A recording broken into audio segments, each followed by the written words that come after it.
Surgery, great concept.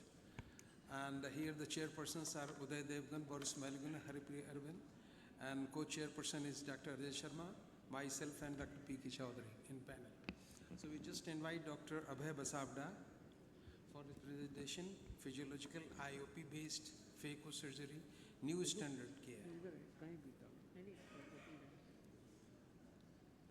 There is no need to give any introduction, Dr. Abhay Basavda. He is a pioneer and he is a stalwart of doing the Phaco surgery.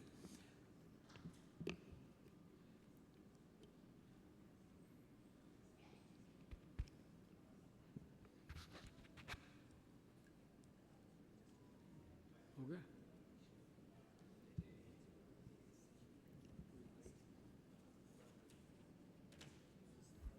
Right. Good afternoon. Thank you for the opportunity, and thank you, Boris, being here, and Dr. Ajay Sharma. Boris, thank you for being here, and it's a great encouragement for me. There's no financial relevance to this presentation, although I do receive research grant, and probably there is some, because I do receive research grant from Alcon. Why do we talk about this intraocular pressure? When I started for many years, I never understood when I was hanging the bottle at 90 centimeters or 100 and through the sky. I never understood that there is a thing called intraocular pressure during surgery. It's only the glaucoma patient had an IOP, so we never thought of it. But it has an impact on the eye, and many stalwarts have shown it.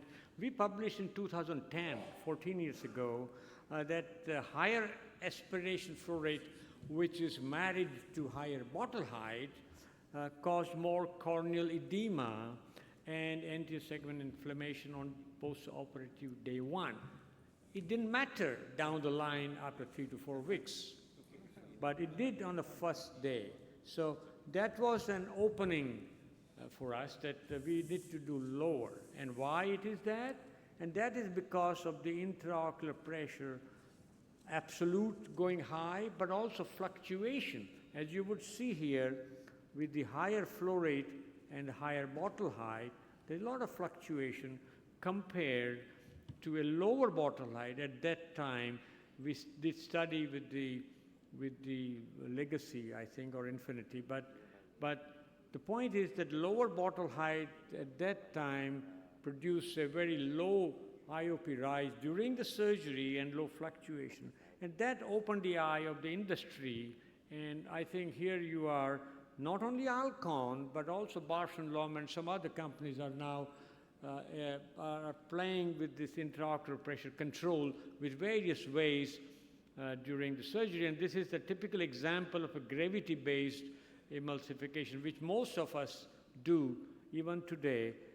Nothing wrong clinically in the sense, but if you really are very critical, this is what you will find, fluctuations and things. So that's something we realized when we compared that later on after a few years with the newer concept of active fluidics, that it was much better looking. And what Dr. Samresh Srivastava, my colleague, showed it is beautiful, and this is an award-winning video. What he did in eye bank eyes, that he did irrigation on and irrigation off with intact posterior capsule. And you see the fluctuation of that posterior capsule front and backwards, no rupture. And then we did this some time ago. So we raised the bottle height, and more the bottle height and more the flow rate associated with it, would expect that would have more fluctuation. So he injected Trypan blue in the anterior chamber and then continued the experiment. And in spite of the intact barrier, the posterior capsule and zonules and everything, with so much of fluctuation, we detected triamcinolone into the posterior compartment in spite of the intact capsule. So this is what a high bottle height, high flow rate in some eyes can produce. This is a cadaver eye, so it doesn't happen in every human eye, but it can happen in a compromised some eyes which are filtered, low IOP, vitrectomy eyes, or whatever. We don't know.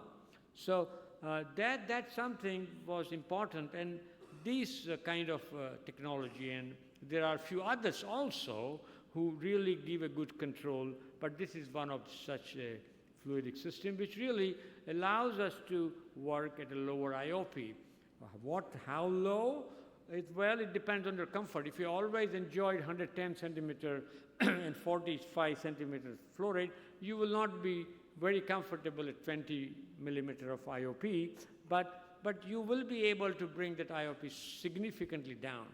I am a timid person, and I use 20 IOP, which translate to 30 centimeter bottle height, or 30 IOP at the most, generally as a rule. And I am comfortable with it. And I do this because of the IOP experiments that we did several years ago. And I'm really convinced that if we can avoid rise of IOP, even for a few seconds, and also fluctuation, it has to do some good. We may not be able to document that impact every time with the existing investigative technology that we have.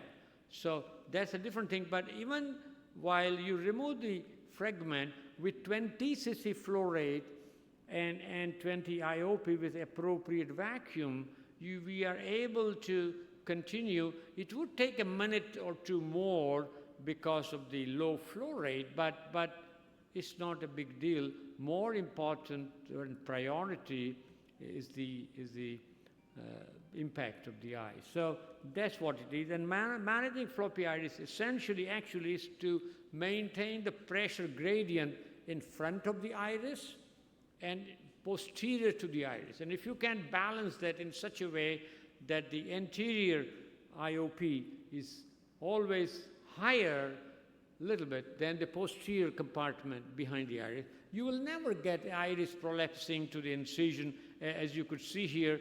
And in the 40 IOP, then if you reduce it to 30 even, you will find that you will be able to continue this procedure now with less chance of IOP. Once you deposit that iris which has been caught into the side port, it will never come back again because the IOP is less and the posterior pressure behind the iris will be less, and so on. So I think managing these compromised eyes and the iris tissue, what you need to understand is lower is better than the eye. And if you are finding difficulty, the rule, Murphy's law here, is that reduce the parameters, reduce the fluidic parameters, and generally it will work and does the trick. This is one more example of a dense cataract with a small pupil, and you are able to do that with 30 IOP, which is about 44 centimeter bottle height and 20 centimeter with a reasonable comfort and the speed. It will not be as fast as the higher flow rate, but it's sufficient to continue with the balancing out. So as I said, we're in trouble, lower your parameters. So this is a case all set for a difficulty in all aspects of it. And my default IOP is always 20 for a long time. I do go to 30 IOP and sometimes to 40, but generally never above 50 IOP. And we get worried when the IOP of the glaucoma patient goes in 30s, and we don't worry here, primarily because it's for a short time and it's not continuous because of the procedure. But still, it can matter in a compromised hemodynamics at the optic nerve, or even in the short ciliary vessels in the choroid. So I think lower IOP makes sense. We do not have enough evidence in every aspect of the impact, but it does make a sense, and therefore I would urge you to consider keeping the IOP as low as you are able to comfortably do it, and assure you, you will be able to achieve that IOP gradually lower and lower as you understand. And we did this study of the Infinity and conventional Phaco and newer technology, and we found that the newer technology allowed us to use lower IOP with a much more beneficial impact on the post-operative outcome. So finally, I think we all understood, all the industry, we must thank everybody involved in this development of the machines and technology. Most of the companies are bringing wonderful technologies today with the techniques and experience. We can optimize outcomes using as low IOP as you are comfortable with and achieving a good outcome even in a challenging situation. So thank you so very much.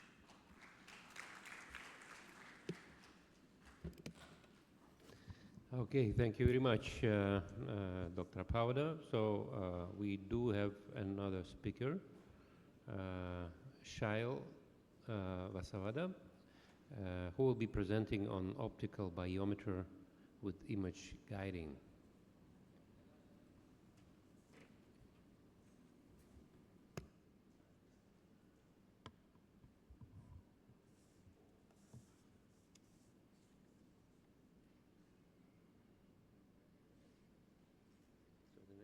One will be 4.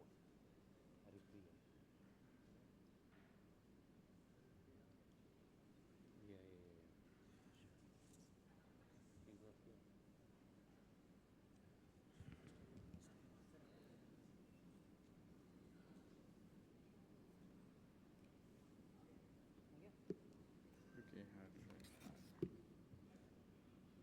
So if so, then Chaudhary.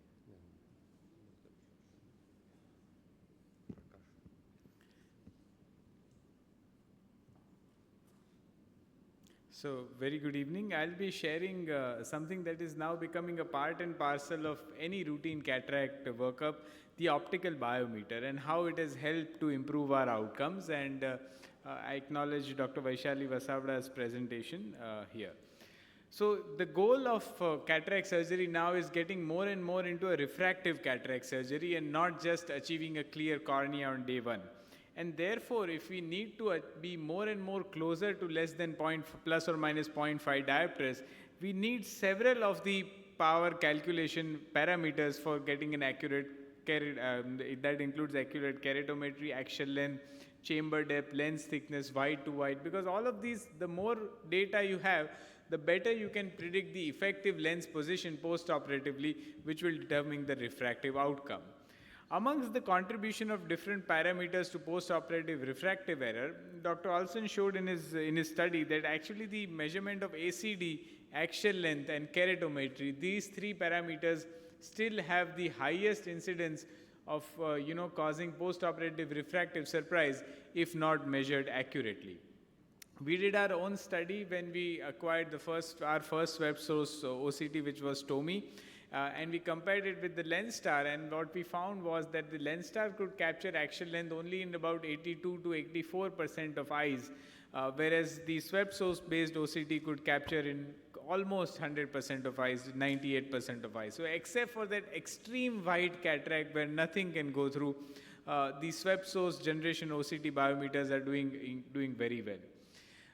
We all now have access to several different instruments which are helping us to improve our outcomes, but it is also increasing the time taken for the patient to go through several different instruments. So therefore, we all are looking for instruments which are fast, which are reliable, which are accurate, and which can do more than one thing in one capture.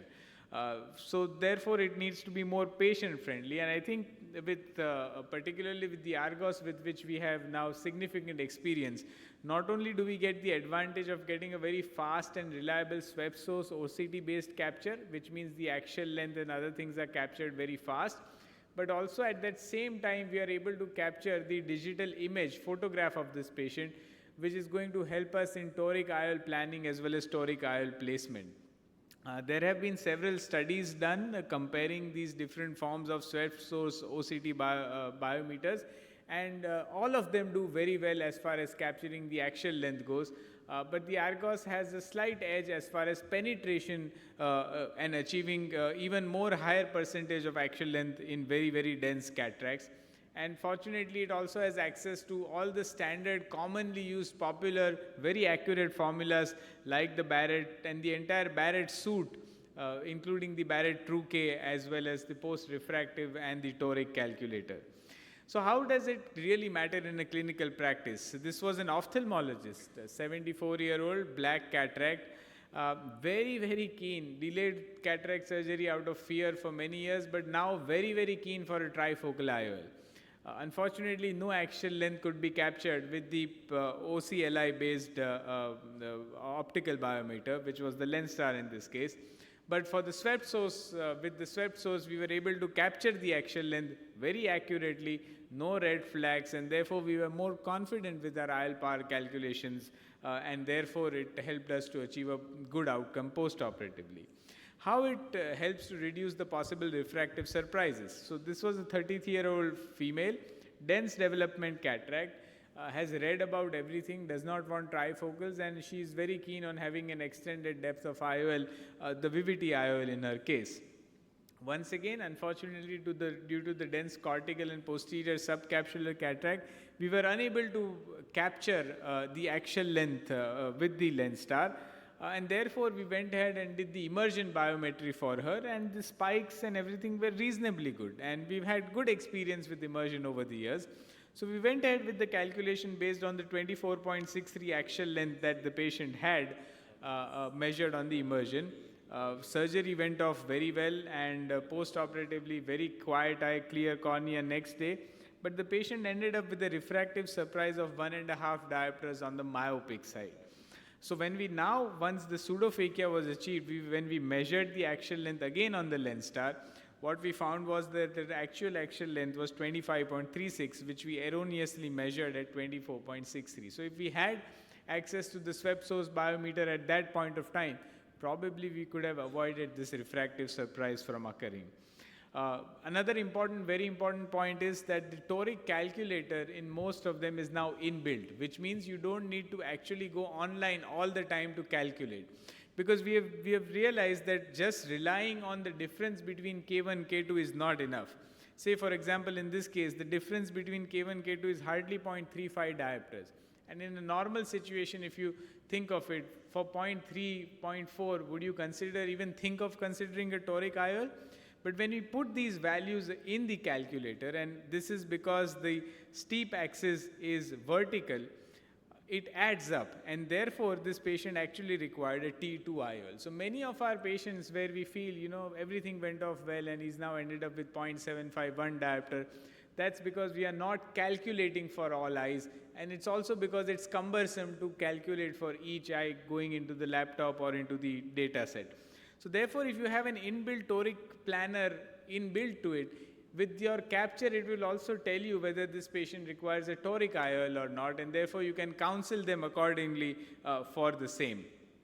This is a review that we have recently put into peer review and should be out very soon, comparing the difference in the ocular biometry parameters, comparing various swept source-based OCT biometers, which include the commonly used IOL Master 700, Antirion, OA 2000, Argos, and the iStar by Harkstride.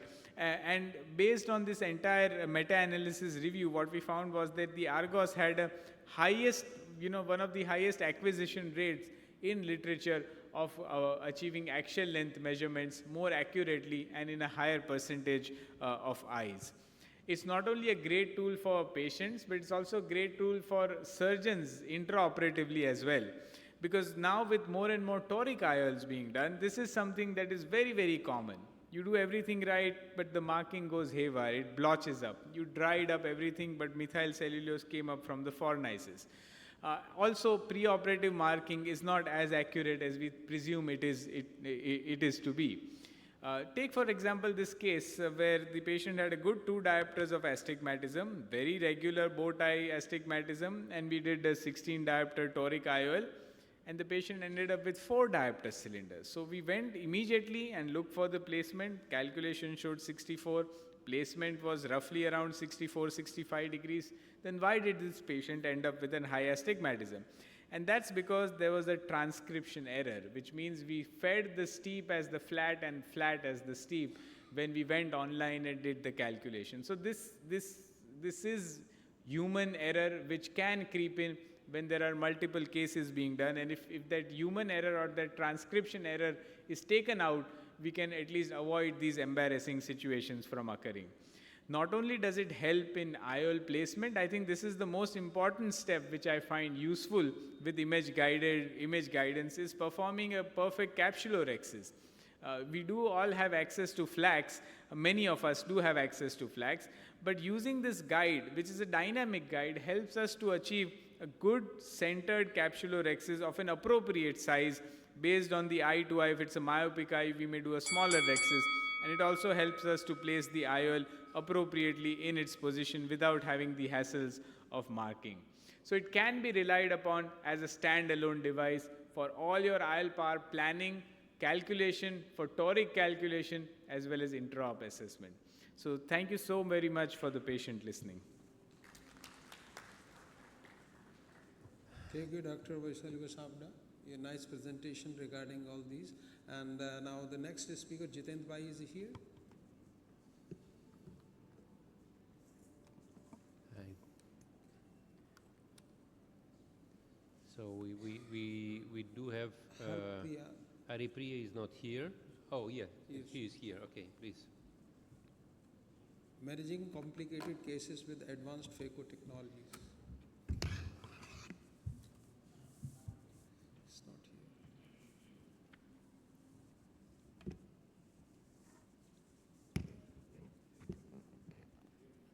My talk is loaded. Yeah.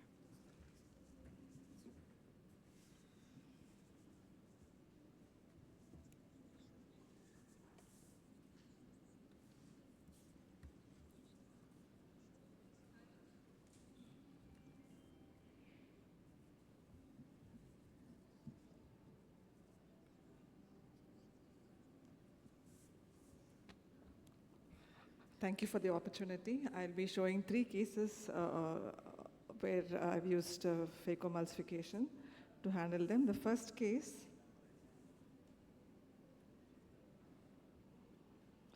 is a mature cataract. It's not very intumescent.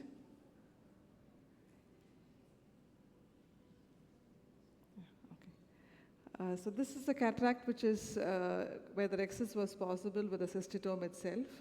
So ideally, a mature lens, especially if it is intumescent, one would have to use capsulorhexis. A high dissection is not required. So this is a 2.2 millimeter incision using Optical here. The cataract is very soft. So in these lenses, so very important to understand the density of the lens. In a soft lens like this, one can consider a horizontal chop, use a blunt tip chopper, go from the periphery and come towards the center, and break it into small pieces. So I think this is more important if you're dealing with hard lenses, but even with soft lenses, once you have them broken up, it is easy to aspirate these fragments. In a mature cataract, the capsule can be bare, so one has to be very aware of the chamber stability. So this is also a mature cataract.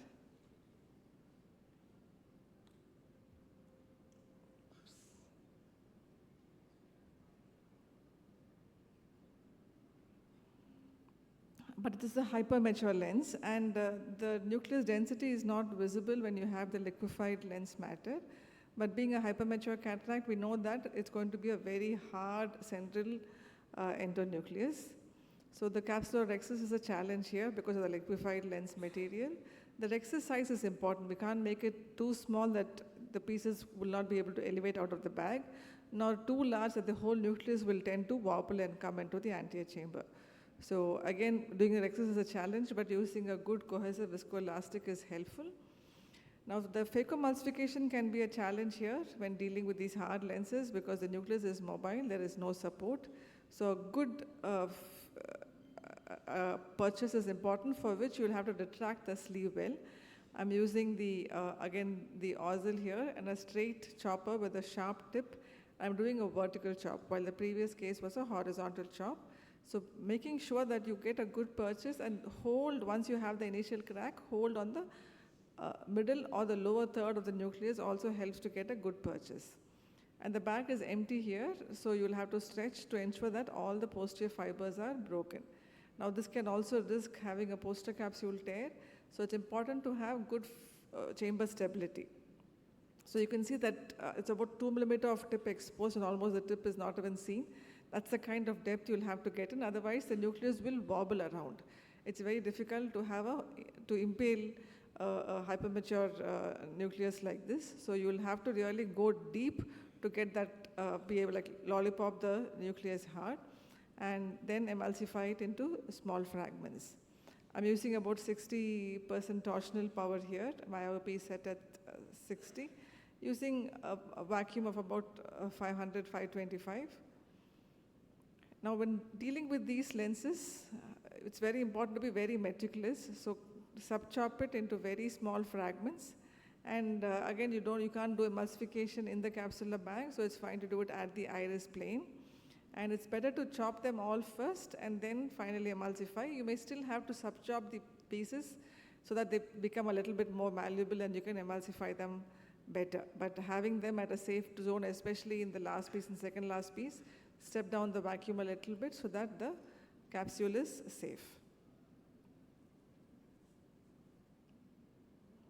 Now the third lens is a subluxated cataract. It's a tilted lens, and you can see it's quite a severe subluxation. So I like to start my capsulorhexis away from the area of zonular loss because that helps to hold the lens in place and prevent further zonular loss during the rhexis. I also make it larger at the area where the zonules are intact and a little smaller at the area of zonular dialysis. Otherwise, there's a high risk of this extending to the periphery.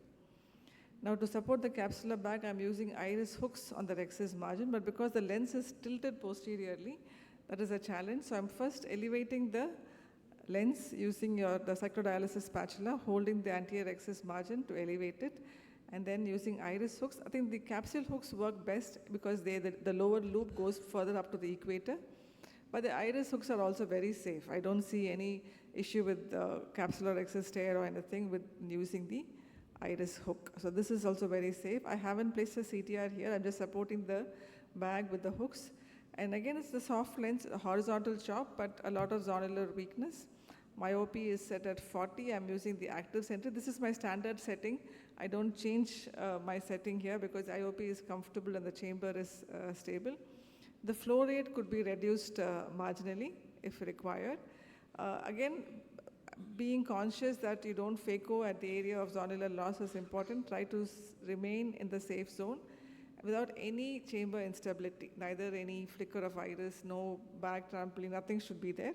So having a very good fluidic system, having a stable chamber is important here. After the nucleus is removed, the cortex aspiration is done. Here the bag can collapse because the CTR is not there, but I still prefer to do this without the CTR because that can make it a challenge. The cortex can get trapped between the CTR and the bag. So I prefer to very gently aspirate, and once the bag collapses, put it back in place using viscoelastic and go back and aspirate at the next quadrant. So having a better controlled aspiration is useful here. And the hooks help significantly both in the phacomulsification and the cortex aspiration stage to keep it at place.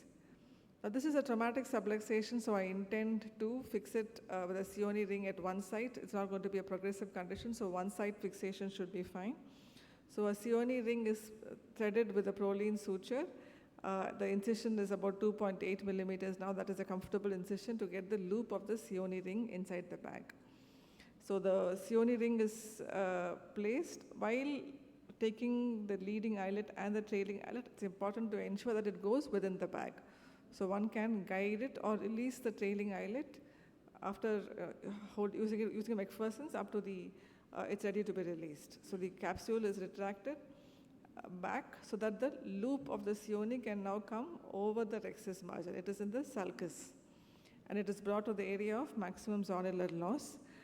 The ring would be then fixed to the sclera using a Hoffman's pocket. So the pocket is, I like to dissect the conjunctiva first. Some surgeons prefer to do the Hoffman's pocket without conjunctival dissection. Using a 26 gauge needle, the Prolene suture needle is docked out through this Hoffman's pocket. Again, the second one is also brought out. So before this, you like to put viscoelastic, push the bag a little posteriorly so there's space between the iris and the bag. And the two ends of the suture are then brought out using a Coughlin's hook and the ends are tied together, so the knot can now go inside the tunnel. Otherwise, earlier we had to make a flap. So once this is done, the IOL can then be placed in the bag because we have a CONA. If not, I would like to place it in the sulcus and do an optic fixation in the rhexis. The hooks are placed back and the 3-piece IOL is placed in the capsular bag. So it's the same thing if it were a progressive condition like a Marfan syndrome, a 2-point fixation would be preferable. Since it's traumatic, a single-point fixation will work just as fine. Thank you. Thank you very much. Haripriya, would you mind joining us here? And I will announce the next speaker, who is Dr. Mishra. Is Dr. Mishra is here? Okay. Yes. Yeah, please.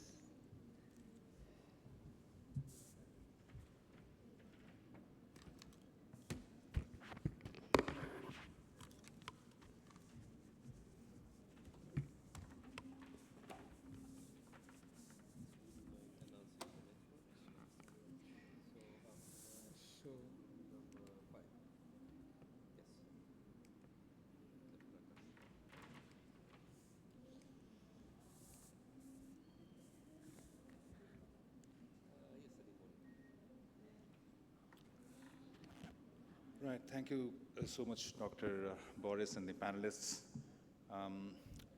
Good evening, ladies and gentlemen. Greetings and regards from the land of Lord Jagannath. If you wish to see the red planet peeping at you from inside the eye, it would not happen on its own. You have to assist the appearance that way, and the equipment that produces this picture when you're looking at it from up top as a surgeon is the Luxor Revalia microscope. As the term suggests, the red planet look or the red reflex has to be brilliant to have this sort of a look to it. We will discuss this equipment in little details, not too much, but little details, and these are the segments under which we will be discussing it. The illumination part first, because there are some specifications in each of these parts. The depth perception, and of course the allied features. What does it have that the other systems, the standard systems, did not have that came to the market before this? It has got 3 types of illumination, the warm, the cool white, and the mixed white. The warm white is what I like the most. It gives you the feel of similar to halogen. Of course, this is LED, all 3 of them LED, but the feel that comes from the warm white is close to the halogen, so it just makes it easier for you to adapt to the new settings. There are 2 different sources from which the coaxial and the oblique comes in, and as we will find out in the next few seconds, both coaxial and oblique illuminations are important to us. The coaxial gives us the red glow, fine, but there is a role to be played by the oblique as well. Now, these are 2 different illuminations which produce the 2 different features. In the other microscope that we had in the industry, there was only one illumination which used to split. So in contrast to the convergent type of illumination that the other microscopes had, this particular microscope has a divergent type of red glow, which just increases the area in which the red glow is produced. This is another important feature. You would find oftentimes, particularly with patients who have got a minimal cataract, young patients, one-eye patients, apprehensive patients, not really aligning with the illumination of the microscope. With this equipment, it's all the more easier for them because this light is more tolerable. It's soft on the eye, so they align more easily. It's a non-focused illumination. This is what I was talking to you a while back. This is a divergent type of illumination which just enhances the area in which the red glow is visible. The depth perception of this microscope, in contrast to others, we know that we always perform a coin test for this. Now, I tried to perform that in my OT. These are 5 coins kept one on top of the other. I focused on the middle coin, and as you can see, both the top and the bottom coin edges are visible to you quite sharply. This is with the coaxial illumination. When I switched it to pure oblique illumination, as you can see, I'll just bring back the picture again. This is with the coaxial. This is with the oblique. Although the brilliance of illumination has increased, but if you look at it carefully, the depth perception is a little better with the oblique illumination. So that's the reason why I said we need the services of both. If a system allows the coaxial to go up only when the oblique goes down, then it's probably not a good system, as good a system as this. So in here, you can control both, you can customize both, you can set it according to your preference. The depth perception increases because the objective lens is a little higher up, so it gives you a 65 millimeters of buffer. We will see in real life situation how it helps. The allied features, it has two screens in contrast to one screen that's there in most of the microscopes. There's one right on top of the surgeon, so your first assistant or even you yourself can change a few settings right on top of you. So what you want, you don't have to depend on your circulator or OT attendant for doing that. The swivel techniques on the arms and the legs near the stand are fantastic. 270 degrees of seamless rotation. This is a heavy equipment, this consumes a lot of space. When you look at the ergonomics in the OT, particularly in OT which do not have huge amount of space, this works very well. And then this is the foot pedal, very functional, 15-point functions. It includes a record button, so you don't have to ask your OT attendant to start recording a procedure. You can start it right there with the foot pedal because the recorder is inbuilt inside the microscope. And then there are various settings that can be done, and then it can be stored. Just like the Centurion Phaco machine, all your settings can be stored, and you can carry it with a pen drive. Whenever I go to any other center that has a Revalia to perform live surgeries, I just carry my settings, plug it in, and immediately the microscope takes it. Right, so these are certain real-life situations. This was the left-hand side picture where I'm performing a rhexis with 100% coaxial illumination with my old microscope, which was there with me before the Revalia came in. It is working very well. It is giving me a good red glow. I don't have to stain these capsules to perform a rhexis. But what you can see is there are a few dark areas. There's only a sweet spot where the brilliance of the red glow is maximal. In contrast, a similar grade of cataract performed with Revalia on the right-hand side of the screen, even if the eye moves, even if the surgeon's hands move, and intentionally I have not kept the eye at the center of the operating field, but still you can see that the red glow is as brilliant as it would have been if it would have been kept at the center. So this is just a routine case, nothing fancy about this. I just wanted you to note the depth perception in this. Now I'm focused on the cornea. As you can see, the blades are quite sharply visible to you. This is an unedited video just sped up in the interest of time. When we perform the rhexis, the capsule is visible to us. Mind you, I'm still focused on the cornea. I don't use the fine focus system normally in my surgeries. So I'm going ahead and doing the rhexis. And then the hydro. I would be very interested to see the fluid wave because this is an immature cataract, not a very hard cataract, so the fluid wave should be visible to you. But the fluid wave occurs or passes in an area which is quite posteriorly located. So it should not be visible if the depth perception is not proper. We are still focused on the cornea. As you can see, the corneal incisions are quite clearly visible. But when we start chopping, you will see that the crack at the bottom of the nucleus would also be equally clearly visible, and we can see the red glow peeping through the floor of the tunnel. So when you advance your chops one by one, after primary you go to secondary, the crack is quite clearly visible, even if you are focused on the cornea. So right throughout the procedure, not even a single time you would feel the necessity of changing the fine focus and taking it deeper or bringing it back superficially just because you did not have a good focus. One by one, all the pieces would be emulsified then. And of course, after the nucleus is done with, you go to the epinucleus, and in this particular case, the cortex as well. Now, for the cortex to be removed with a phaco needle, you need to have a proper depth perception. You need to be sure where your phaco needle is, because this, we all know, is a little dangerous as a step. Well, normally would probably not recommend. But this just makes your surgery a little faster. So there's nothing wrong if you do that. The only thing is you have to be absolutely sure where your phaco needle is. There are cases wherein you do not have a red glow at your disposal, like the white cataracts. There you do what I call a red glow assisted chop. So you know where the white cataract has cracked completely, looking at the red glow that is shining or shimmering through the floor of the crack. So that's how you know that the crack is complete, and then you can go to the next step.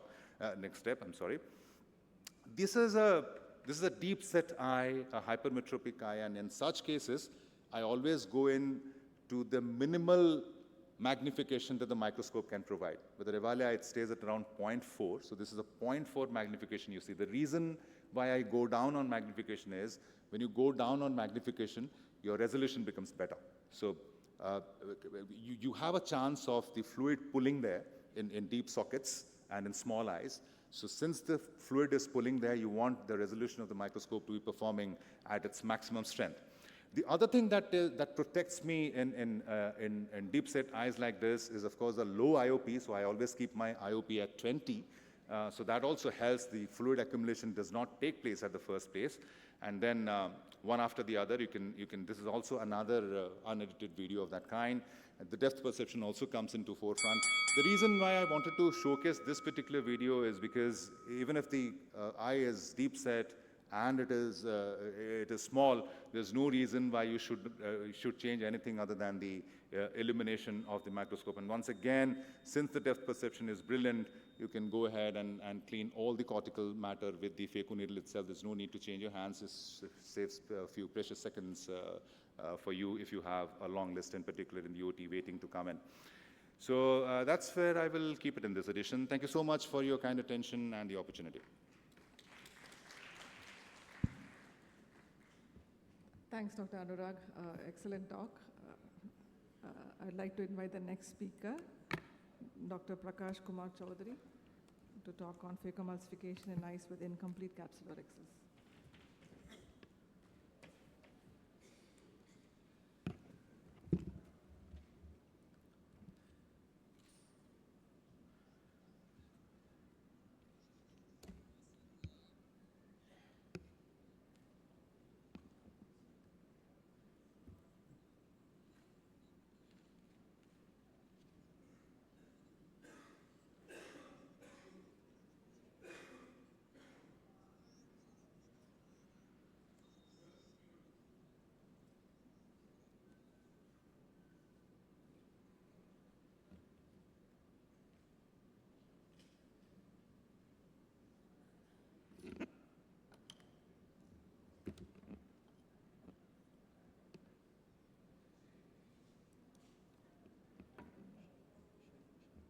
Can we have the next speaker set up and ready so we don't waste time? Dr. Shail.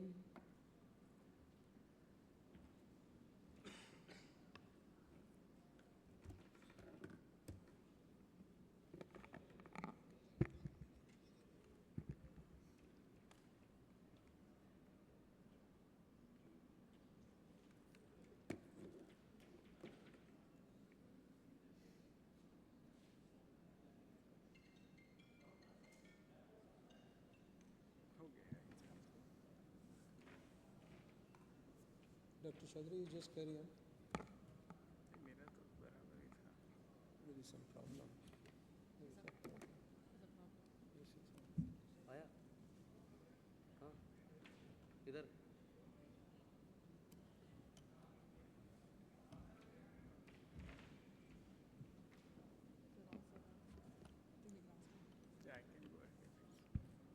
I think we'll request Dr. Shail to present. Yeah, I'm ready to present. Yeah, sure.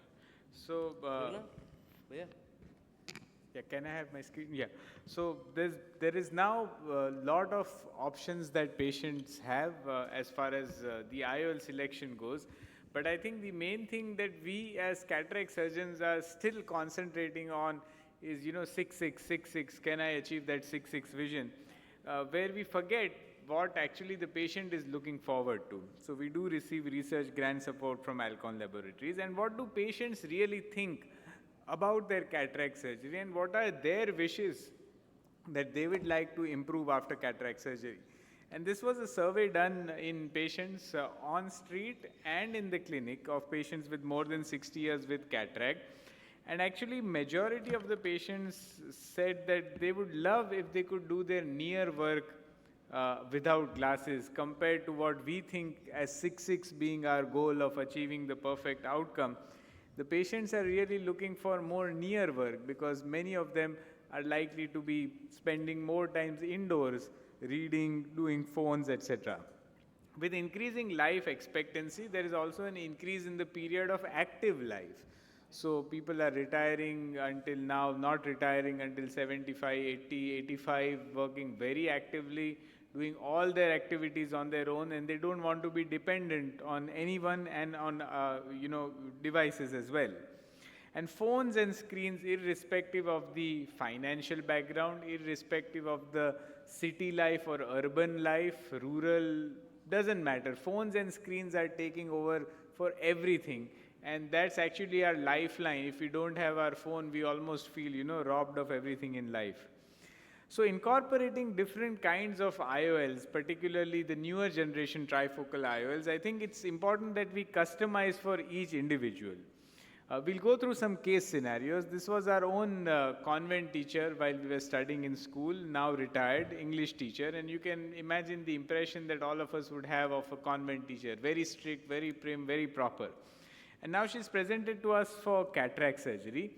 Both of her children now stay abroad, one in Europe, one in USA, so they travel a lot, so she likes to travel with her husband. And being a convent teacher, of course, she loves to do Sudoku. So which means near work as well as traveling, which means good distance vision. And therefore, we suggested a bilateral trifocal IOL for her. And fortunately, she did very well. She loves, she's happy to send us her photographs, doing well traveling as well as doing her Sudoku activities. Now, this is probably the proof of the pudding. A very active ophthalmologist, very active into practice and surgery, using progressive glasses, hypermetropic with presbyopia, and has a moderate use of multifocal IOLs in his own practice.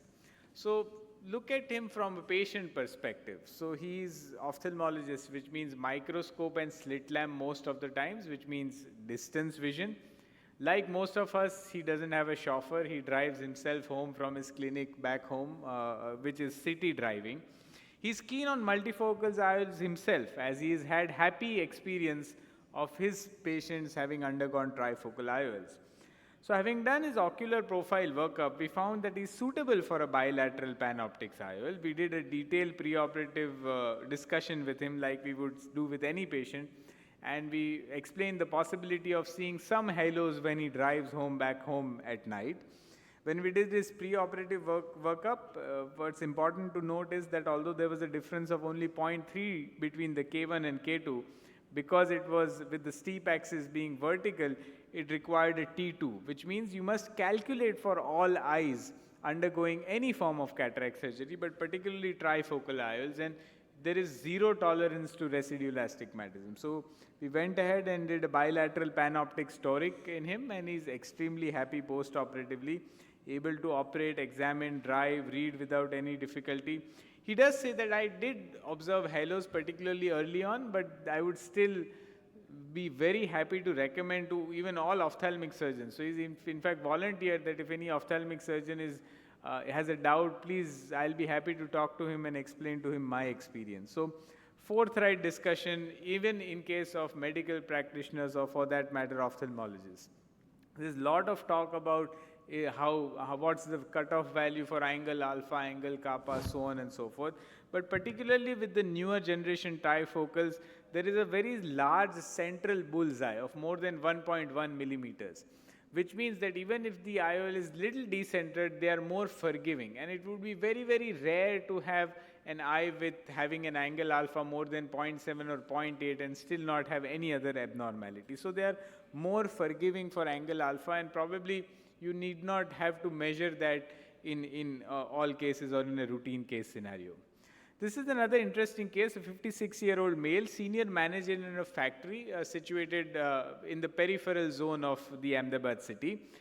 So he drives back home on country roads, which means no street lights, myope since a young age, and he's developed cataract, and he has glare. That is his primary concern, because of which he's now not able to drive himself, and he does carpooling with his other employees, which he hates.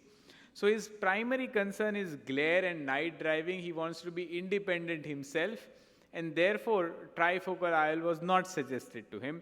And we suggested that bilateral vivity with a target emetropia would be a good option. He will of course need glasses for fine print reading, but at least most of his activities will be taken care of.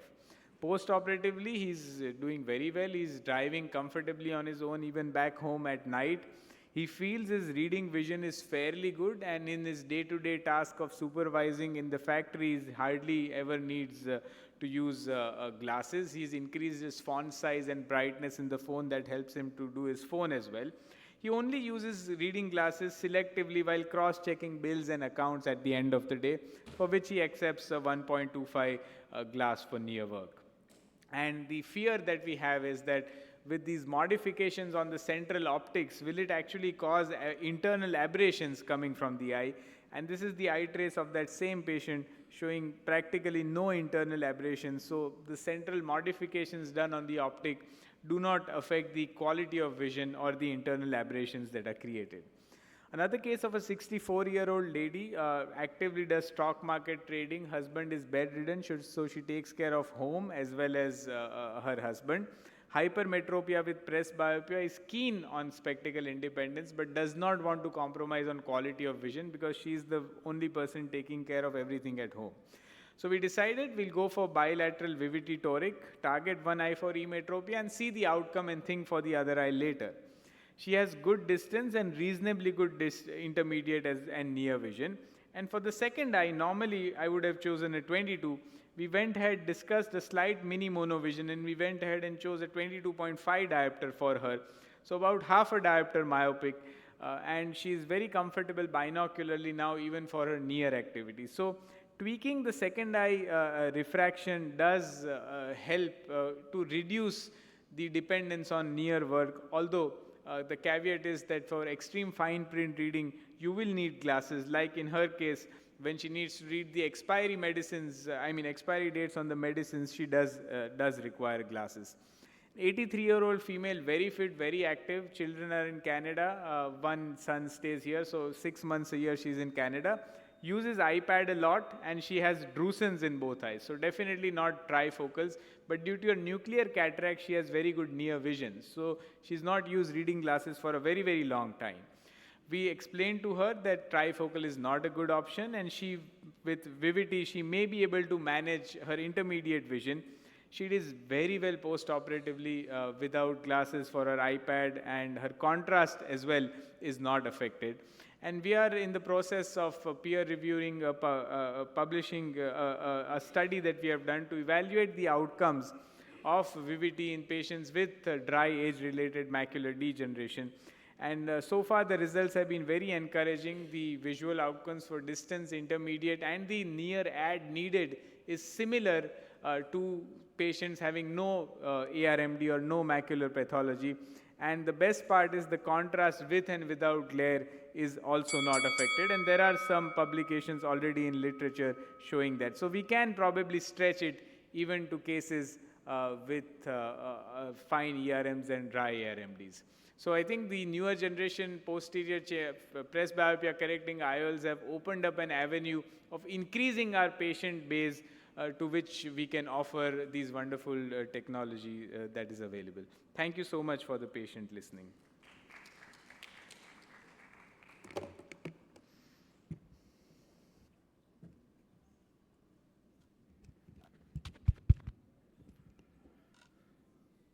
Okay, so we have previous speaker, Dr. Prakash, who is Good ready evening to talk. everyone, Please. and greetings from Bangladesh, and it is great honor for me to talk in front of my mentor, Basavada sir. So in next few minutes, I will be talk how to deal the cataract with the incomplete axis. Though anterior capsular tear is relatively uncommon complications, occurs less than 1% of Phaco emulsification procedure, as mentioned in the literature. It has some potential complications like posterior capsular gland, nucleus drop, and vitreous loss when the rexis extended behind the equator. So the anterior capsular tear occurs at any stage of the Phaco emulsification procedure. Here we can see it is a white intumescent cataract, and the rexis run out spontaneously at periphery in both directions due to the high interlenticular pressures. Here, after making the main port, I was extending the anterior capsules with tip and blow, and during replacing the tip and blow with the viscoelastic substance, here I can see the rexis run out into periphery. When and how it occurs, I could not figure out. Here, rexis was complete. It was a white cataract, and during rotations of the nucleus, rexis ran out into the periphery. And it was a hard cataract, and I was doing this single-level vertical chopping. And due to excessive separating forces that transmitted to the capsular bag, that causes rexis tear superiorly. And here we can see the Phaco probe, there's a tear in the anterior capsules, and during chopping, it extends into the periphery. Here, due to excessive banding of the irrigating aspiration handpiece, there is a rhexis tear occurs during the removal of the cortex with the bimanual IA. In this clinical video, we can see during polishings of the anterior capsules, the rhexis tear occurs. Here, during IOL implantations, the rhexis tears occurs. Here, during removal of the OBD from behind the IOL, we can see the rhexis tears occur. So rhexis tears occurs at any stage of the phaco emulsification procedure, and the further management depends on the surgeon's experience, type of cataract, locations, and time of the tear. Principally, there are three choices: conversion to extracapsular extractions, anterior chamber phaco emulsification, and endocapsular phaco emulsifications. Endocapsular phaco is still possible with some surgical pulse. First, convert the split anterior capsules into circular as much as possible to reduce the tractions on the remaining capsular bag.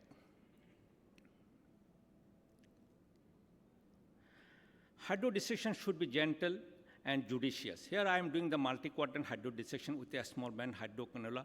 Every time I am injecting very small amount of fluid, and after every inject I decompress the nucleus. Otherwise, forward bulging of the nucleus that can causes further extension of the rhexis tear. And during nucleus rotation, should be careful to avoid tractions on the capsular runout. And anaptive sculpting is the prerequisite to divide the nucleus into multiple small fragments. Using more ultrasound with low irrigation pressures, low and corresponding low aspiration flow rate is the crucial, and to avoid the stress on the zonules. And chopping should be done very carefully with high vacuum and low aspiration flow rate. Here I am using a stop and chop technique to divide the nucleus. And complete anteroposterior divisions of the nucleus is very crucial to emulsify the fragments into the posterior plane. During fragment removal, it is very important to use optimal fluidic parameter to maintain the stability of the anterior chamber to prevent further extension of the tear. So we have to always keep in mind the input should be matched with the output. And the slow motion phaco with the torsional ultrasound is very useful to deal the cataract with the incomplete axis. The main advantage of the torsional ultrasound, it has outstanding cutting efficiency, and there is no conflict between the energy and aspirations, and it greatly enhances the followability. Even with the low aspiration flow rate, the fragments are coming to the phaco tip very nicely. So it is very useful to deal with the cataract with the incomplete axis. And it is very important to inject dispersive OD through the side port to take care of corneal endothelium, because the dispersive OD has more negative molecular charge than the cohesive OD, which is better absorbed by the positively charged corneal endothelium. And it is also important to inject OVD before take out the phaco probe to maintain the stability of the anterior chamber to prevent further extensions of the tear. And it is also equally important to take care of posterior capsules, and one option is step-down technique, another is IOL scaffold. In step-down technique, which is taught by Basavada sir, when more and more fragment is removed, the posterior capsules remain unprotected. So it is wise to progressively reduce all parameters proportionally to take care of posterior capsules. In this case, in the IOL scaffold technique, I first maneuver the remaining lens fragments above the iris. Then I implant the single-piece foldable IOL into the back to the existing corneal incisions. And then after injecting some dispersive OBD over the lens fragments, I take out the remaining lens fragments with the phaco probe. Here I first implant the foldable IOL into the back. Then with the visco expression, I take out the remaining lens fragments. And flap motility sign is a very important sign to assess the peripheral extension of tear, which was described by the Rohit Om Prakash. If the flap is everted and flattering, that means it is pre-equatorial, so the continuous phaco is the shape. But if it is inverted and non-flattering, that means it extends behind the equator. In that case, it is not wise to continue phaco. And bimanual IA is a better option than the coaxial IA, and it is wise to aspirate the cortex first away from the rhexis tear in a tangential manner, then around the rhexis tear. Because bimanual IA has negative and both irrigation and aspiration can be separate, so it greatly maintains the chamber stability. And single piece foldable IOLs can be implanted into the back, but the haptic should be oriented perpendicular to the rhexis. Here you can see there is a rhexis tear occurs, and at one point I have seen there is also PC rand. So I proceed to implant a multi-piece IOL into the sulcus and then take out the remaining lens fragments. Same thing happens over here. There is a rhexis tear, and when rhexis tear occurs, after injecting the dispersibility through the side port, I take out my irrigation handpiece. Then with the very low inflow and low aspiration, I proceed to aspirate the cortex from the other side. Even then, there is a, you can see over here, there is a PC rand through and through. So here I decided to implant this foldable IOL, single base fold IOL. I first place the IOL into the anterior chamber, not directly into the back. Then through the side port, I first dial the one haptics and dial it into the back, and with the same technique and dialer, I push the other haptic into the back. And thorough removal of the OVD is very crucial to prevent the postoperative rise of intraocular pressures. And it is wise to keep inflow very low initially because there is already some OVD is there to reduce the pressure of the anterior chamber. And when more and more OVD is removed, then gradually we can increase the bottle height. It is a white intumescent cataract. Here you can see the rhexis tear occurs, and a tangential cut is given, and the rhexis is converted into the circular with the microrhexis forceps through the side port. And the Phaco emulsification was uneventfully remove the cortical matters, and every time I inject the dispersible through the side port to maintain the stability of the anterior chamber, and bimanual IA is a very good option to take out the cortex from the capsular bag. And after injecting the cohesive OVD, implant the IOL. The main advantage of the cohesive OVD, this is long chain molecule and highly entangled with each other, so they can easily remove from the eye. This is again another case. You can see to maintain the stability of the anterior chamber, I was doing the rhexis through the side port with the micro scissors.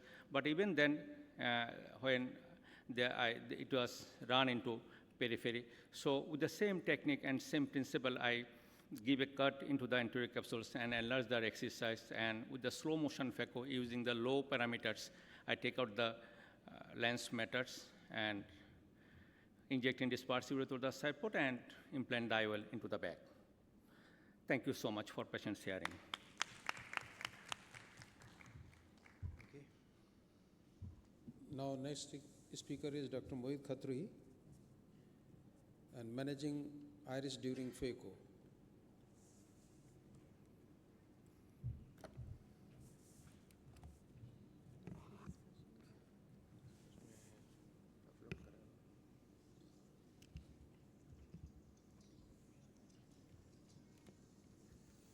A very good evening to everyone. At the outset, I would like to thank AIOC, all the office bearers, and the chair for giving me this opportunity to give my inputs on how to manage iris during phaco emulsification. Managing iris is a pivotal entity in any of the phaco emulsification surgery. It's not just maintaining the mydriasis, but the flow and the flutter of iris, the prolapse of iris, actually decides the beauty of the post-op outcome, and whatever abnormal you can imagine is because of happenings with the iris. So let me give you some of the inputs here. Whenever we operate with the best of intentions and the best of tools which we have with us. When we imagine our post-ops, we want to see something like this: the pristine iris architecture, clear cornea, and the quiet eye. But all of us in our practice have witnessed scenes like this, and this shows the battles are often fierce, and there is bloodshed, chafing, dialysis, trauma, and whatnot. So, why this happens, why this iris misbehaves? So whenever, as Dr. Vasavada said, there is an imbalance of pressure behind the iris and above the iris tends to come up and comes out from the section. So there have to be a critical point, and that is the threshold of this pressure gradient. And whenever we achieve this critical point, the iris tends to misbehave. What are the risk factors for this prolapse? It can be a shallow anterior chamber. It can be a short tunnel, giving more of the opportunity for iris to come out, a convex iris configuration. And you see this iris coming out like that. And then you see, we can talk more on that if there is more of the pressure out there with the tight speculum or any suprachoroidal hemorrhage, that also tends to lift up the iris and lens diaphragm, and the iris prolapses. Even the rings, if they are in situ, sometimes it doesn't behave. The ring gives us more space to operate, but then if the iris has decided to come out, it will keep coming. The moment you put in pressure with the fluid, it comes out. You push it in, it comes out again. And this actually jeopardizes the result. We keep pushing visco again, and then it keeps coming out again. So this struggle continues and continues and continues until and unless one gives up and puts up a suture. So even if you put more pressure from your chopper on the left hand, you see what happens, the iris tends to prolapse. So any dynamics disturbed leads to prolapse of the iris. You do a fast surgery and suddenly you pull out your instrument from the eye. You have done a great job, busy list, and see what happens. It has to be tapped and put it again.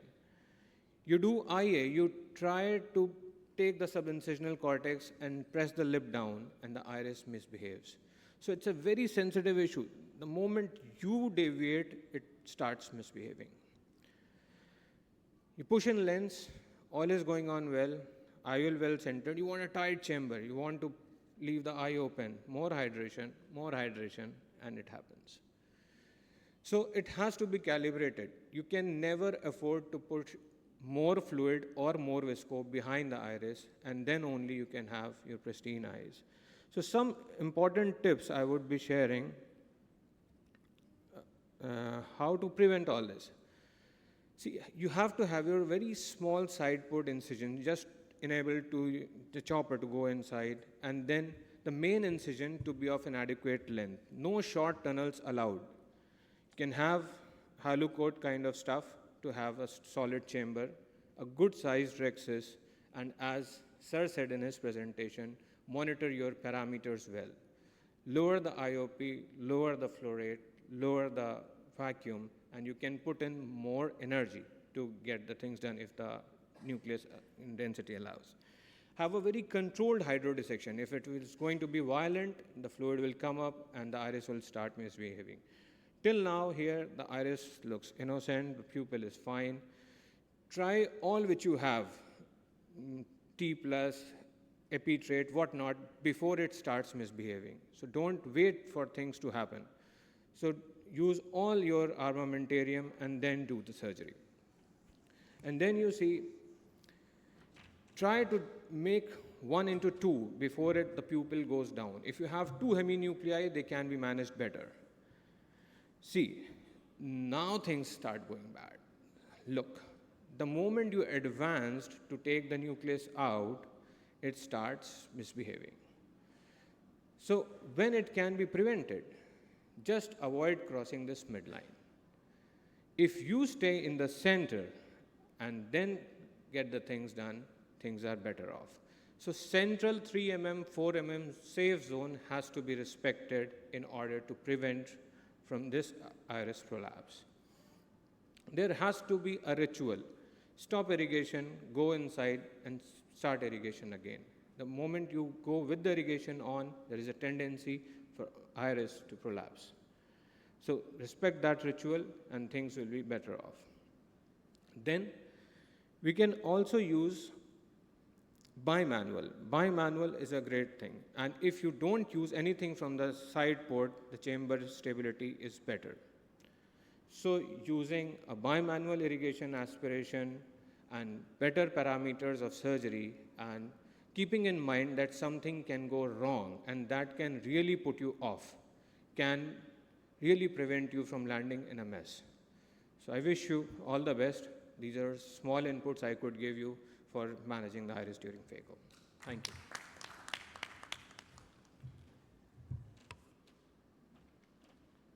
Our next speaker is our co-chairman, Dr. Mohit Khatri. Ajay Sharma. He will be presenting on post-ICL cataract surgery with flex. Okay. Good afternoon, everyone, and thank you, AIS, for having me here. So this is something which I'll be presenting a couple of cases. Now, as we know, we have done ICLs way back 15, 20 years, and now the patients are coming back with cataracts. And though we do it with the manual extraction and then do a manual Phaco, but this is something what we tried in a couple of cases where it was done in one procedure, extraction along with the flak surgery. Though it is not recommended by the Johnson guys, but this is what we did and we found it can be done very nicely. So this is a case of 52-year-old female presented in the OPD having, on examination found having cataract and history of ICL in 2009, maybe many years back, and post-operatively, post-ICL patient was happy, but the right eye was myopic, and so we planned the right eye explant in 2 procedures, and which was the explantation, and then a second procedure was MICS monofocal. And but for the first eye, I didn't have a much good vision. It was 618, and with a spherical and cylinder. Now, surprisingly, what we see here, the difference here. The cylinder is too high. For the second eye, we decided to do a planned flex and ICL explant with monofocal plus IOL because cylinder was really very high. We didn't go for a toric lens with -8 to 10 diopters it was showing. So this is, we tried it and this is how it is in the flex. This is treatment plan summary, what we see here, and this is the capsulotomy, what we thought we'll be doing. And so this is making the vacuum and the initial parts. I can skip this because this is not. So this is just the docking and all, but it was done very well, that there wasn't any problem. So the main the thing is the integral guidance system here. So when we come here, you can see very nicely this is the ICL which can be seen, and then there came these warning that that it cannot verify certain anterior posterior capsule and all, and because then we went for a manual manipulation there. We just say okay to it, and now you can see because of the cornea, so you can see the anterior part, we can still see the posterior part, the pyramid, the round air is not matching the posterior surface of the cornea. So manually there is an option here to manually correct it, but ICL can be seen properly, the lens end can be seen properly, but this has to be manually adjusted. Now in the surface mapping, we go to the anterior and the posterior. So this is the posterior part. We go to the posterior, and this is how we adjust the integral guidance system, and we can see now the posterior part is done. Now again, for the anterior surface of the lens, we are doing a little bit of adjustment, and then again for the posterior surface of the lens, we'll be doing a bit of adjustment. Now this is the posterior part. Again, you can see the posterior part here, but still we are adjusting it so that it should not cut through. And now this is a very steep what we see, but we are adjusting it manually. So this is a very good option with the catalyst machine. You can adjust it, manipulate it, and the integral OCT will ultimately fetch that only.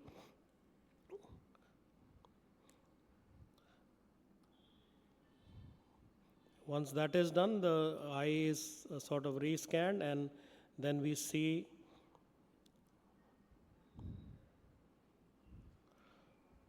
this is the rhexis part, and this what we can see, and this is the lens, very sort of swollen lens. And now this is the finally scanned eye, and we can see this anteriorly, the ICL here, and we do the flex here. Now the procedure is done within 24 seconds, and you can see this is the rhexis, and then the softening of the nucleus and the nucleotomies are done. And it was very smooth, the free-floating rhexis which came out in the surgery. I'll show the surgery later on. And this was a case too, which was a 24-year-old male and had some ICL surgery somewhere in 2017. Probably he developed cataract because of ICL, and on examination both eyes were having cataract. And we planned a right eye flex with the LRI. The left eye we did just yesterday, I don't have that.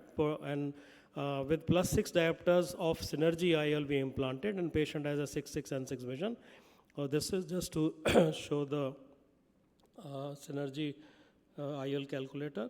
And this again you can see very nicely,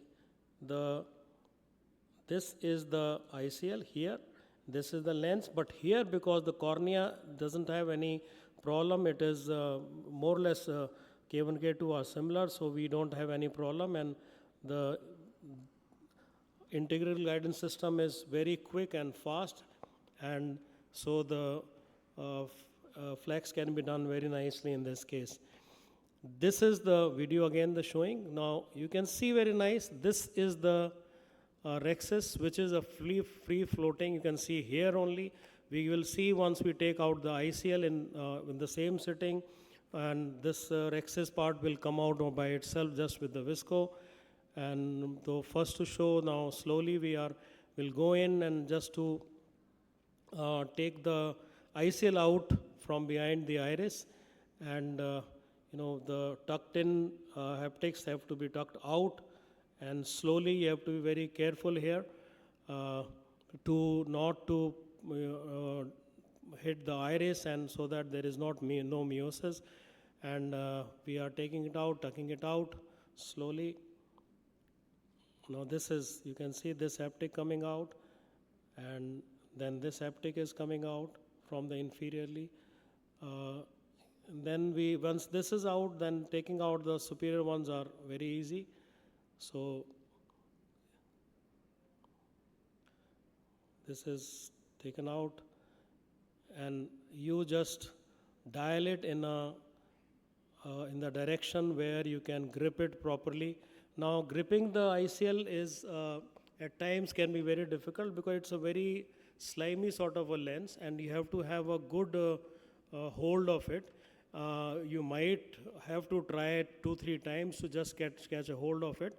But the technique here is just raise that lens by just look here. I'm just trying to folding it with the forceps, raising it little bit above, and then holding it with the other forceps, the haptic part, and then pulling out. Now it can be done, you can hold the central part also, but here we got the hold of the haptic and it came out nicely. So in using the 2 instrument, 1 and 2 forceps, this is lens is out, and we are just the same 2.8 millimeter, 3 millimeter incision, and the free floating rhexis you can see is coming out.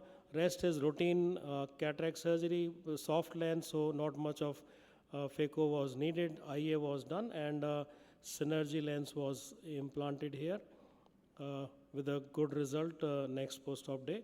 This is the lens implantation. And so we just found that this can be done, and thank you very much for your patience hearing.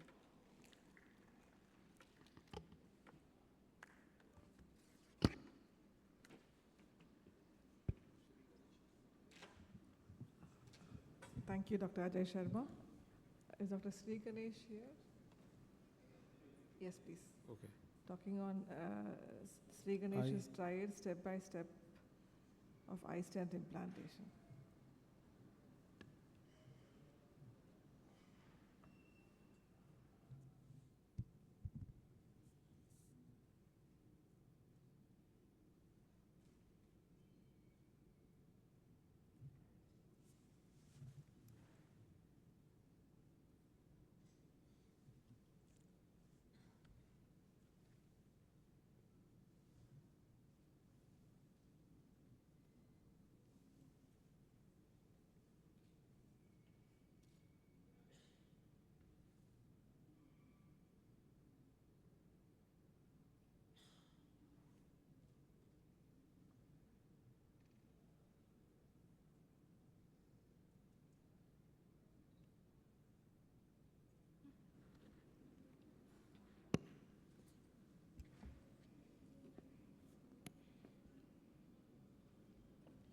Good evening, everyone.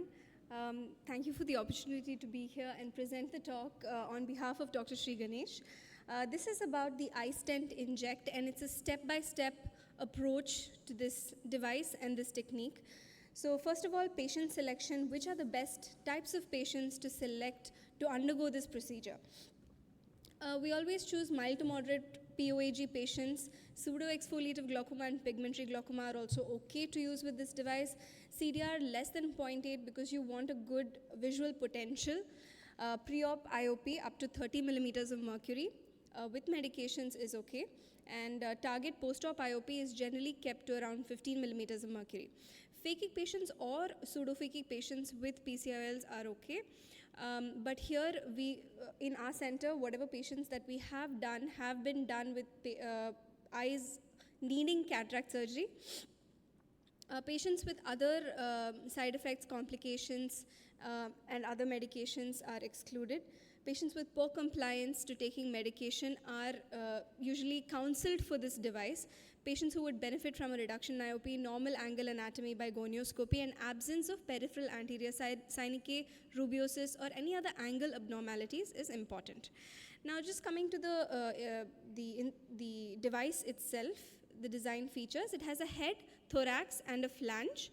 The head actually resides in the Schlemm's canal. The thorax resides in the trabecular meshwork, and the flange resides in the antechamber. This is the injector design. It has two buttons. It has a sleeve retraction button, which is the blue button that you're seeing here, and the black button is the iStent delivery button. So there's a sleeve which is protecting the trocar, which you need to pull back before injecting the device.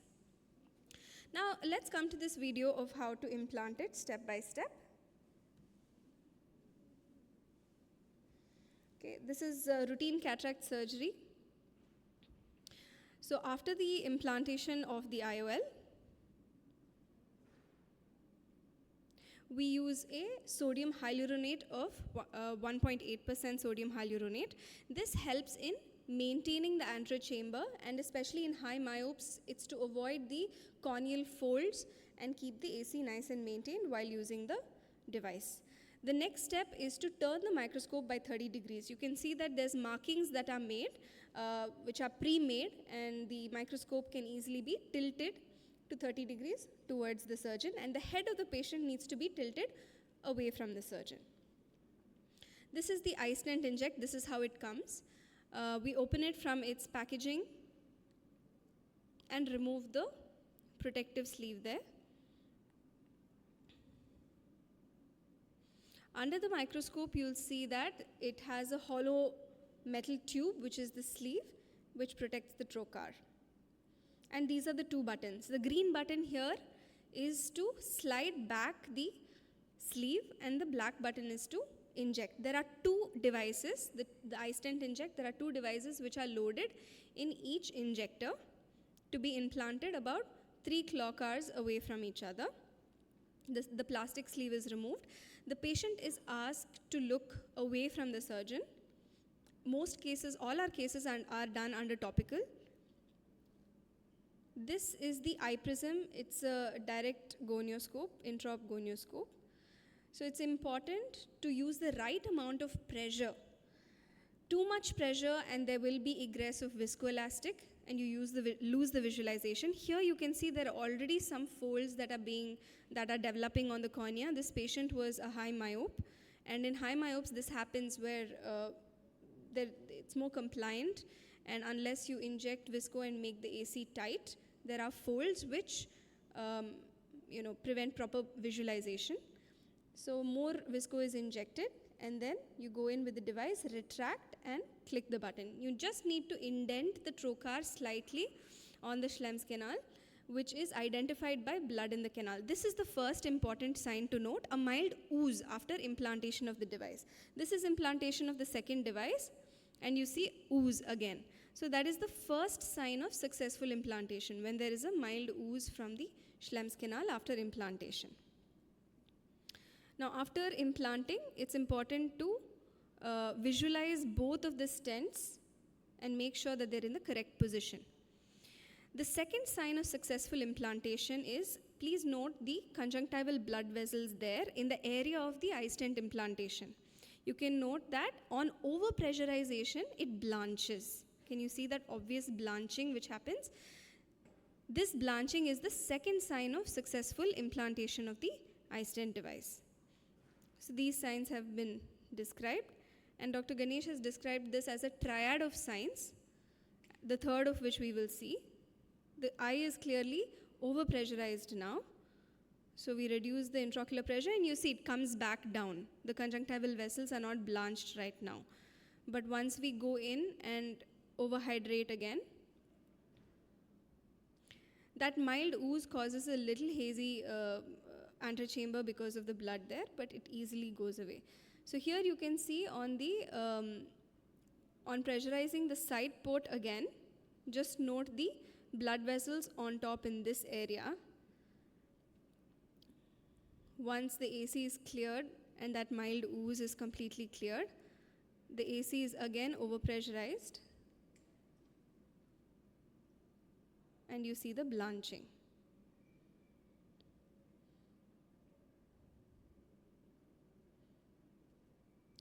Yeah, so see on the side port, on overpressurizing the side port, you see this blanching that happens in this area. The third sign is using intraoperative OCT. Here we see, so starting from the area of the iStent implantation and the area of outflow, you can see the anatomy of the conjunctiva here. It is boggy and it has fluid underneath. This sign is described as the fluid lake sign on intraop OCT. And the same OCT, when it's moved away from the area of the iStent implantation, you see the conjunctiva is very flat.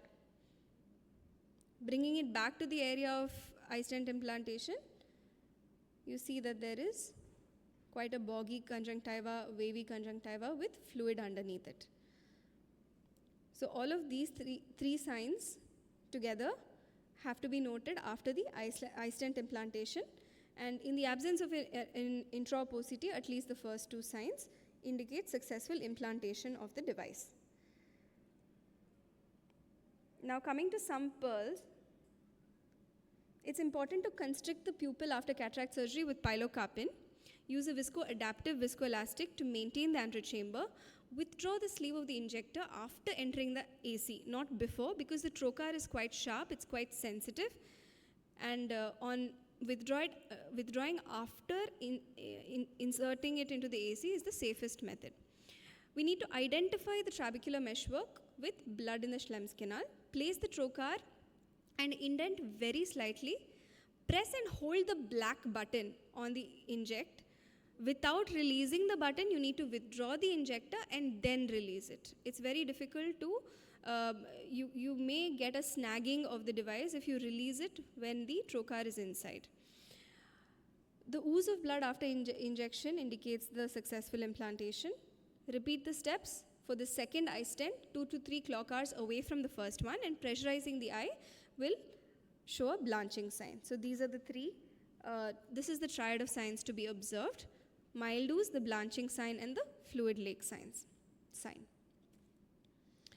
Now this is the same video of all the three signs. I'm going to skip ahead and just come to some data. We've done about 30 implants in our center, and this is the first 16 patients in which you can see the drop in IOP.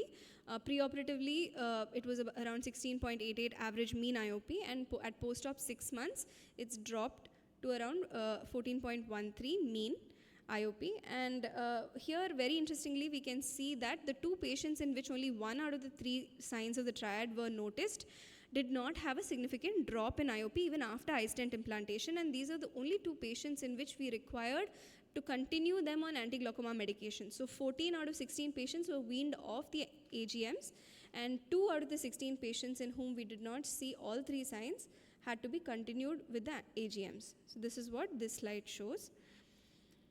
And to summarize, there were no intraoperative post-op complications.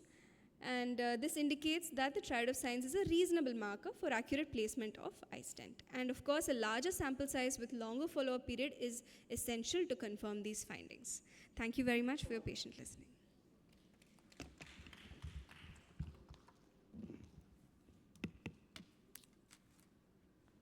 Okay, let's go ahead and invite Dr. Swaroop, who will be presenting another version of iStent Inject Double V.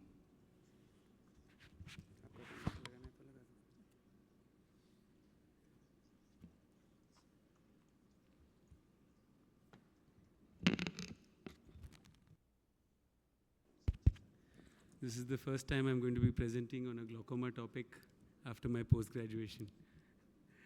But it's actually a very interesting device, and I've been enjoying using it. I'm a cataract, cornea, and refractive surgeon, and hesitatingly I started using these for glaucoma cases, but I think I've been quite happy, and the outcomes are very, very encouraging, as was alluded to by the previous speaker, and I'll just share our experience as well.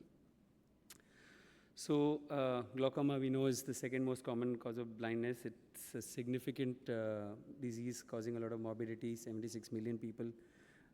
And as the population ages, the amount of glaucoma is going to increase. So treatment options for glaucoma, predominantly in India, the medical therapy is what largely rules the roost. And laser trabeculoplasty, though, can be used for milder cases, but because of the cost and availability, I think that's not really something which is taken up very well. Among surgical options, filtering trabeculectomy is the mainstay of treatment. It's the gold standard. And then more advanced cases, tube shunts come into place. But we know that these have side effects, and that is why they are reserved for more advanced cases. Now, the problem with medical therapy is only about 50% actually properly comply with medical therapy. And because of the problems of trabeculectomy and tube shunts, they are usually reserved for more severe cases. So the mild and moderate cases, although they are on medical therapy, sometimes because of compliance, the efficacy of the medical therapy is probably not as good. And there's definitely a need for something better in that segment. And other than the compliance, the other issues with medical therapy are ocular surface disorders. I'm a cornea specialist, so we see a lot of patients coming, especially with prostaglandin analogs, chronic congestion, surface inflammations. Dry eyes is a major problem. And then you also have oculoplastic effects of many of these drops over time. And systemic side effects, cardiorespiratory, metallic taste, quality of life. Some of them are on 3-4 medications, so they get fed up of using drops and depending on others for the medication. And fluctuations of IOP, we know diurnal variations is an issue, so unless you're doing regular DVTs and monitoring their IOPs, there could be points in time when the IOP is going out of control.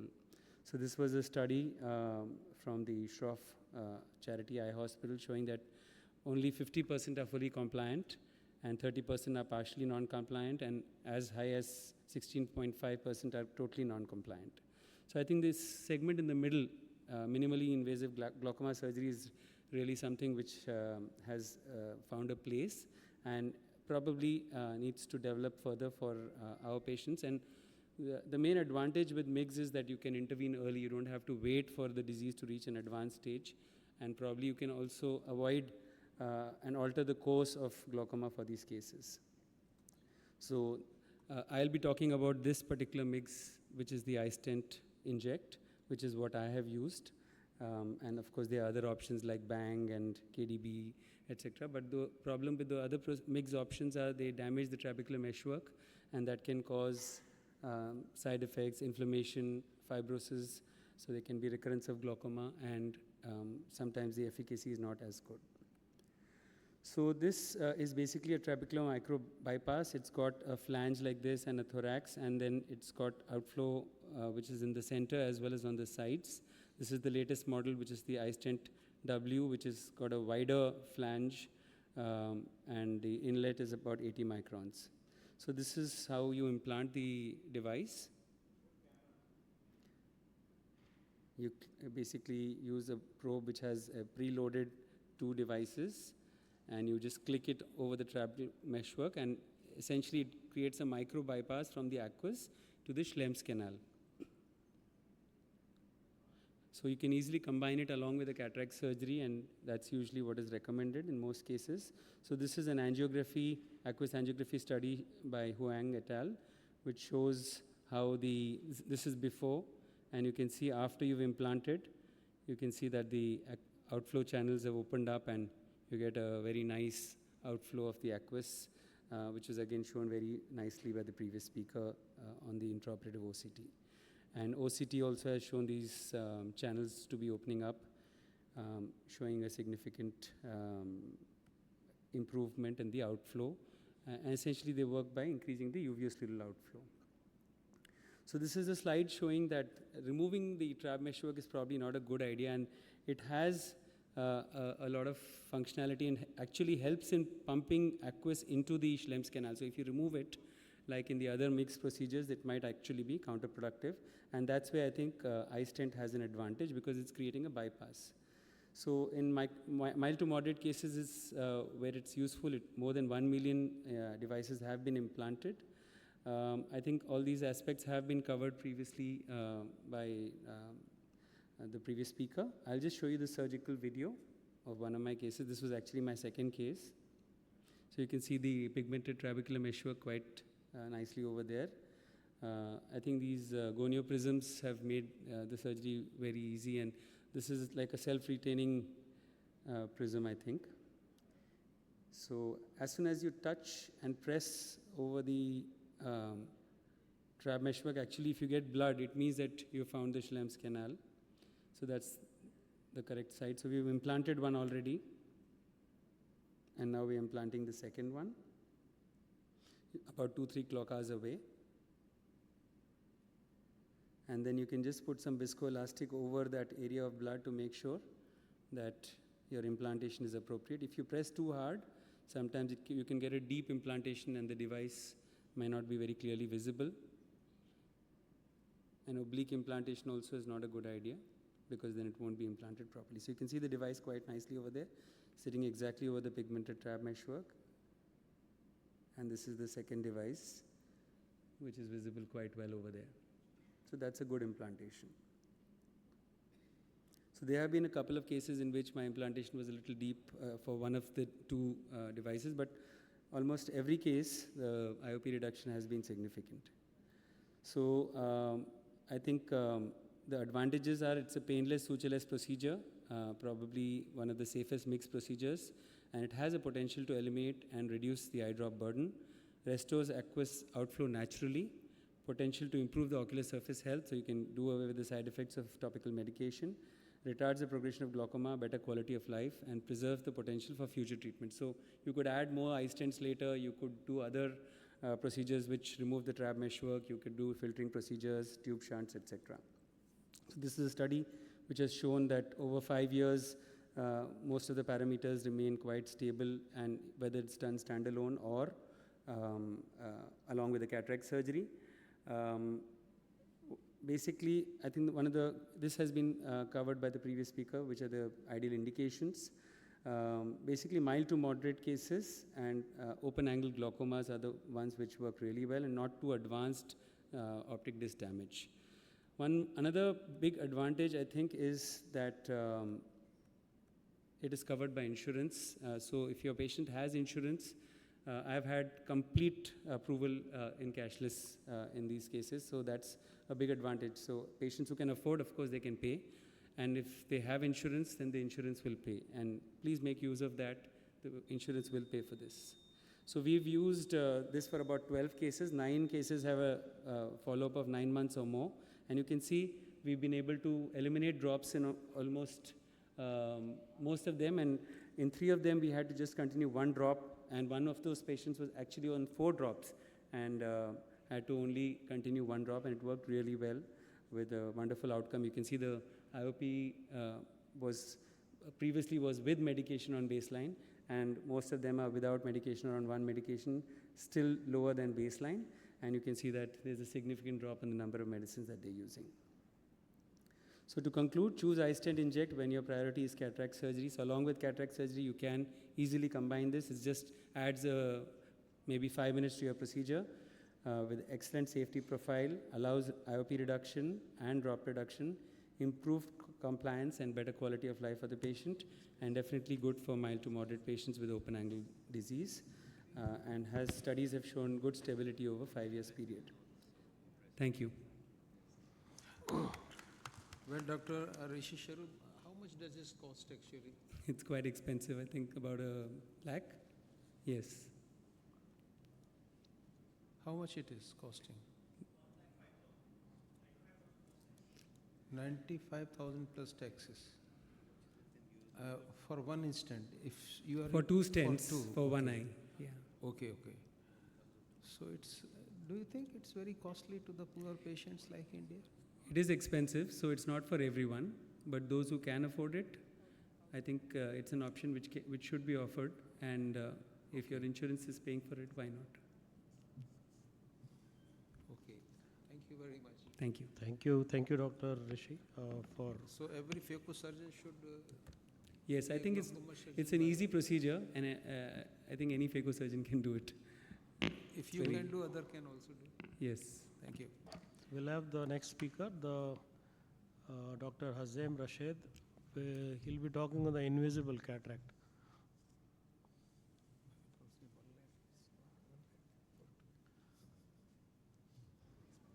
Very expensive. Only through that it's possible. Good evening, everyone. Thank you very much for organizing committee, and thank you for the chairman. And thank you for the audience to be so patient with us at the end of this very long day. The topic has been coined quite a few years ago with Professor Kaufman, Herbert Kaufman. Of course, it's a very tricky issue because it's not the matter of not seeing any opacity and then telling the patient that, oh yes, you do have a cataract, and then I run to the operating theater and make the cataract. No, there have to be some objective findings. Okay, this patient is complaining, but I should find a justification for this complaint to be to give me a reason to proceed so that the patient benefits from this. These cataracts are not like soft lenses or nuclear sclerosis. This is actually after that when we see it. It's a cataract. We cannot see it on the slit lamp, whether it be by the red reflex or by the slit. It looks like a sclerosis, but actually during the surgery it chops and rotates and behaves like an actual lens opacity. So this is a group of patients in which cataract surgery is justified. So how do we pick them up? How do we give enough reason to them, objective reason, that they proceed with the surgery? This is the status of the light scatter of this patient before the surgery and after the surgery. Before the surgery, it was still in the green level, but it is a little bit deteriorated. And after the surgery, it is much, much better. This light scatter is measured by the device, the HD analyzer, and it works by projecting a point source to the retina.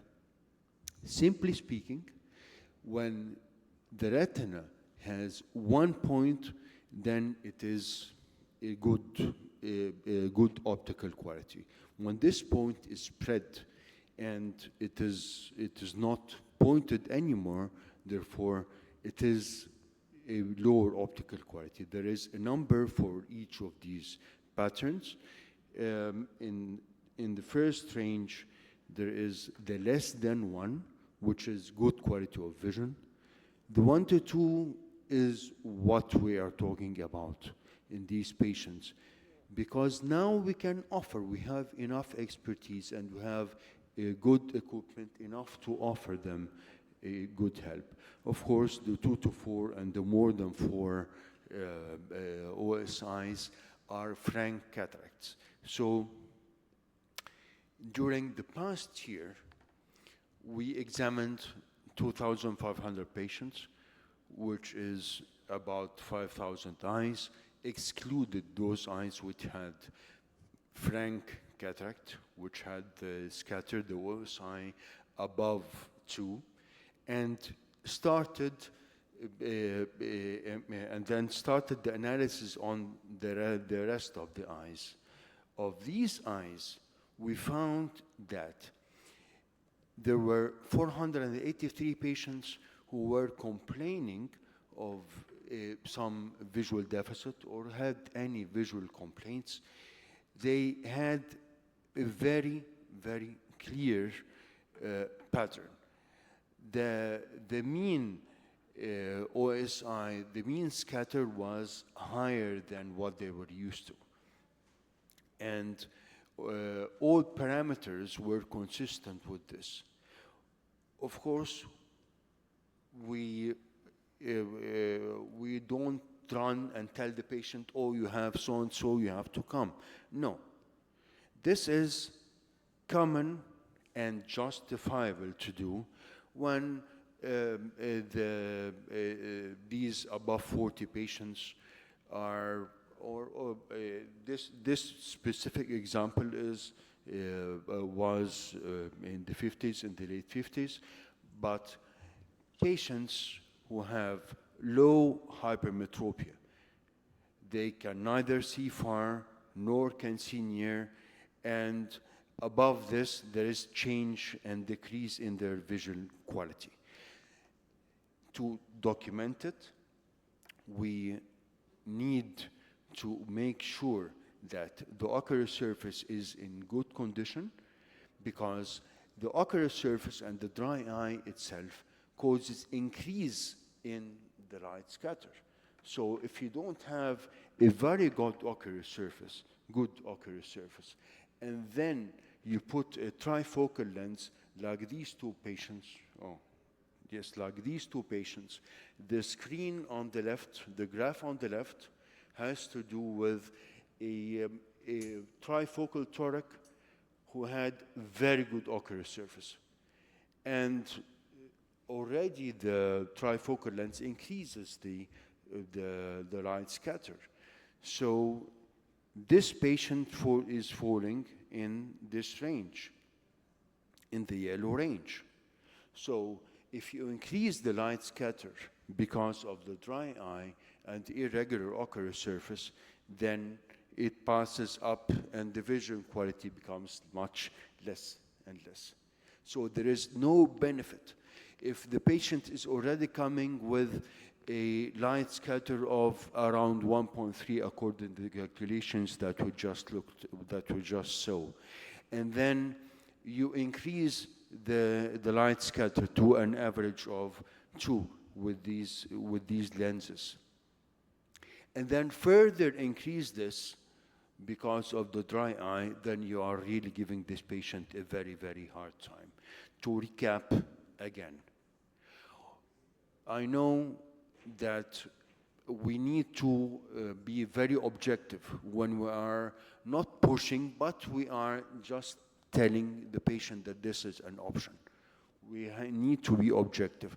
Not many of us have this HD analyzer with measuring the scatter, but there are other devices. The dysfunction length index with the eye trace is okay.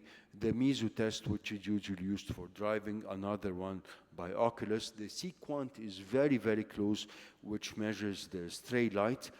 And then, of course, if you don't have any of these, then we need to check the contrast sensitivity. If we have the machine for the equipment for the glare sensitivity, it's good to do. And all of us have the Pentacam. We can also look at some opacity objectively. But again, it's looking at an opacity. It's not the patient who is seeing something. So we definitely need to rethink how we approach cataract. Cataract, everyone approaches it, and we're trying to classify it more, and for 30 years or more now, the LOGS classification has been there. And the new classifications also are trying to approach what the structure of the lens, not the functional. So we do need a functional classification, a functional definition, like that of dry eye. Dry eye, they have the function of the eye in it. We do need this now. Thank you very much. Okay, we are coming to conclusion of our session. We have one last speaker who will be presenting on current trends in EDOF lenses, and I would like to invite Dr. Sutter, if he is here. I'm not sure if he is here. No.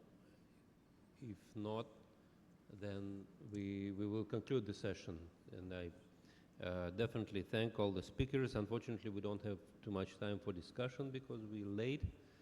But these were all excellent talks, and I thank all the speakers for their hard work in preparing the presentation and giving the talks here today. Thank you.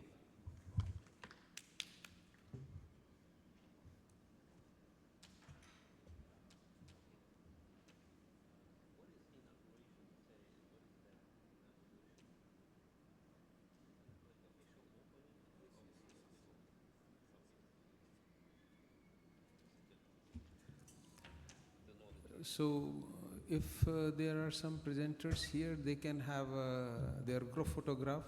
All of them, please do come.